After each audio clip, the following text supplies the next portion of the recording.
Albert Ojwang makes his last call to a friend, asking of his safety in the cells. But the question is, did he make this call? Did he want to make this call? Or did somebody want to assure the family and the rest of the world that he was going to be okay and he was in cells, so as to buy time to make his body disappear? Why would he make a call asking for his safety specifically? And who are those that were making noise behind the call? Join me. Let us try to think together and reason. Mimi nashukuru wale wachukua hatua kwa ajili ya kufanya postmortem. Maneno yangu hata ni machache tu, sina maneno mengi. Naibu mkuu wa polisi Bwana Eliud Lagat,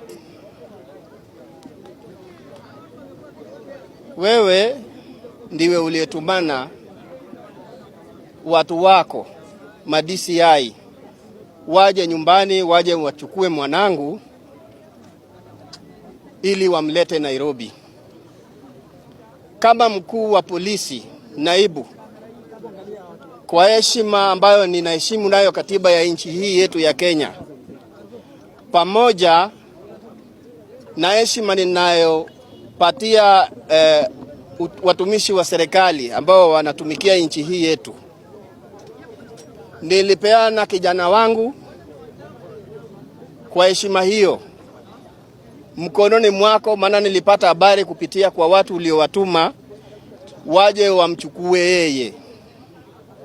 Baada ya kukabidhi huyu mtoto kwako, maana hawa ni watu uliowatuma tu,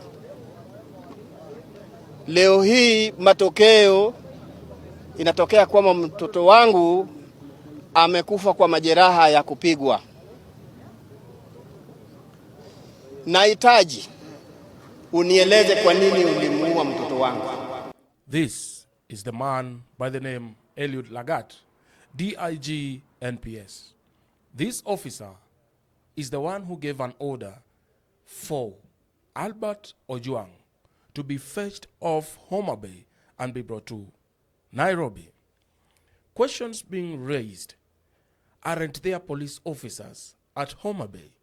Homa Bay is not someone's home. This is a whole county with its own running system of security. If indeed Albert Ojwang had done the so atrocities, then why pick him almost in the middle of the night? Why take him all the way from Homa Bay without informing any police station, any police post of Homa Bay, all the way to Nairobi? And after a few hours, Albert is no more. But before he was no more, they are playing cards. Who are these who are sent? What were they sent to do? What was the mission? Because with every police officer, there is always a command. Who gave the command of these people coming all the way, burning the government fuel from Nairobi to Homa Bay, instead of just using the Homa Bay police officers who are capable of arresting any individual in Homa Bay and detain them? But that, no, it was a special one. Albert was needed by an elder, by a boss who has to make bold decisions and oversee any other police officer and ask for favors. This is Albert Lagat, DIG NPS. But when did the rain start beating? Where did the two collude?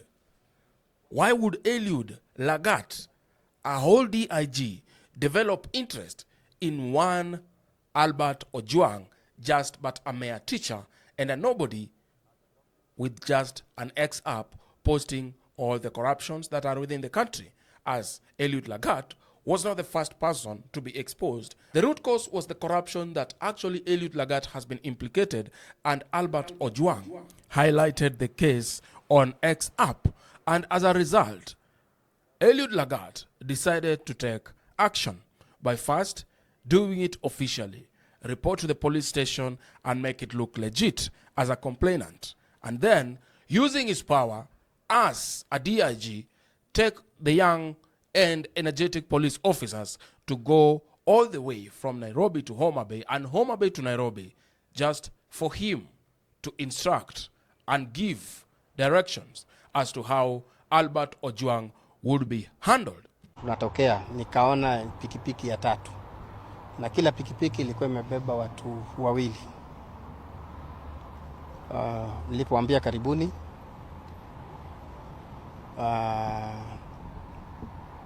nikawaambia hili ni boma langu. Alafu mmoja kati ya wale maofisa 6 akanivuta nyuma, kama wewe ndiye mwenye hili boma, basi tumekuja kumchukua huyo kijana. Yeye yuko na ugali amepewa na mama yake pamoja na sukuma wiki amepikiwa, anaendelea kula. Lakini ameshtuka kwa sababu ya watu wengi wamekuja hapo nyumbani. So akaniambia tumekuja kumchukua huyo kijana. Mimi ni afisa wa polisi, akanionyesha kibandiko hapa kwenye kifua chake, katag kako hapo, na nikaridhika kuona kwamba basi kama amekuja kumchukua ni vyema, kwa sababu pengine kuna jambo ambalo si sawa ambayo imewafanya waje, na wakajitambulisha kwamba wao wametoka DCI Nairobi. Kijana ametusi mkubwa wao, kwa hivyo wametuma kutoka Nairobi waje nyumbani kumchukua huyu mtoto. Kuna mwingine ambaye wamemchukua jana ambapo ni juzi sasa. Wamemchukua Kisii, wamemleta Nairobi, sasa alikuwa bado huyu. Na wamemtusi mkubwa namna gani? Mimi nilifikiria ni mkubwa wa nchi, na hakusema. Akasema ya kwamba basi mengine mengi wewe tufate Mawego police station, tutakueleza mengi. Mimi nikachukua pikipiki yangu, mdogo wangu akapanda, tukaenda mpaka huko. Tulipofika pale tukawapata wako huko. Tayari vile walifika walimpiga pingu yule kijana wangu. Pale alipokuwa anakula. Hata hakula. Akawacha chakula. So wakaenda naye na hiyo pingu mpaka huko. Hata wakati akiweka sahihi kwa ajili ya simu yake waliochukua, walimwambia kwamba simu yako wewe utapata baada ya hii karatasi umepeana. Ilibidi wafungue hiyo pingu ndio awe na access ya kuweka sahihi yake kwa hiyo karatasi. Baada ya kuweka hiyo sahihi, wakarudi wakafunga pingu, wakamchukua wakamweka ndani, wakaniambia ndani ya Subaru, wakaniambia sasa wewe fuata kijana kesho huko Nairobi. Waliniambia wanaenda mazingira, sikupata kuelewa vizuri maana si mkaaji wa Nairobi. So ilipofika kama saa 2 za usiku kuelekea saa 3, kijana tuliwasiliana. Akaniambia sasa si kule walikoelezea, ukija njoo Central Police Station. Albert was given to the police officers and was handed over by the father for obeying the law and the constitution of this country. But little did he know that actually that would be the last time he was trusting his son with the so-called security personnel.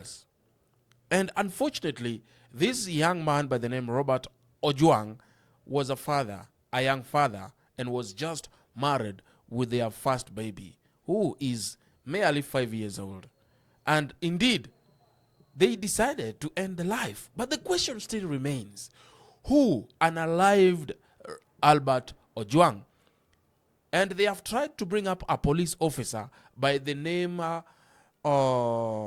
James Mukhwana, just like they did the first letter, alleging that Albert Ojwang killed himself, unalived himself. And now they are claiming for a police officer who was not on duty at that very time when Albert Ojwang was brought in to have been the very, very person whom is key suspect in this murder. Kindly put off your mask and remove the hood. Okay, fine. Yes. Yes, Mr. Waikundo and Ms. Leticia. Good afternoon, Your Honor. To you, there is an application being made. Yes, Your Honor. All right. At around 1:40, the deceased was found lying unresponsive in a pool of blood inside the cells. The deceased was taken to Mbagade Hospital, and after assessment, he was declared dead,